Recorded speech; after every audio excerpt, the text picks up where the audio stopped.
ita kanta gwamnatin Tinubu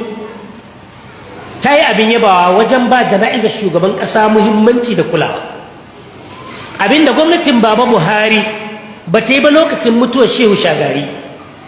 zaɓaɓɓen shugaban ƙasa na farko a jamhuriya ta ɗaya ko ita ke ce mata biyu, wadda tim ɗin Buhari suka yi wa juyin mulki a ƙarshen shekarar 1983.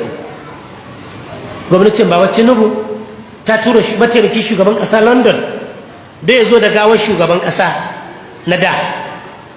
daga Ingila, sannan shugaban ƙasa ya tashi da kansa ya tafi Katsina ya tarbi gawar, sannan ya raka ta haddaura ya tsaya aka yi jana'iza da shi, ya tsayar da dukkan ma'aikatan gwamnatinsa, aikin gwamnatin tsaya cak bisa umarninsa, ministoci da manyan jami'ai duk suka halarci wurin. Sannan ya dawo Abuja ya kira mitin na Federal Executive Council kuma ya ce iyalan Baba Buhari su zo don karrama su, sannan kuma ya ce ya canza sunan jami'a Maiduguri ya sa sunan Baba Buhari, wanda wannan yana jawo cece-kuce a educational cycle masu harkar sha'anin ilimi. Ni Baba Buhari ya mai ilimi da za a ɗauki jami'a su kutum a bashi. Babu shakka Tinubu wato ya ɗaga darajar sa'idin mutanen wannan yanki namu saboda wannan dattaku da ya nuna. Da yawa 'yan Najeriya sun tattauna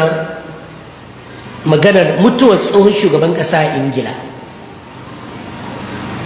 wanda shekaru masu yawa kafin ya zama shugaban ƙasa a can ake duba lafiyarsa. Lokacin da muka yi sai baba ka sarika abinda muka ɗauka idan baba ya shekara 4 to zuwa ƙasar waje magani ga kowa ta ƙare, an gyara mana asibitota ko an samu mana sabbi irin waɗancan.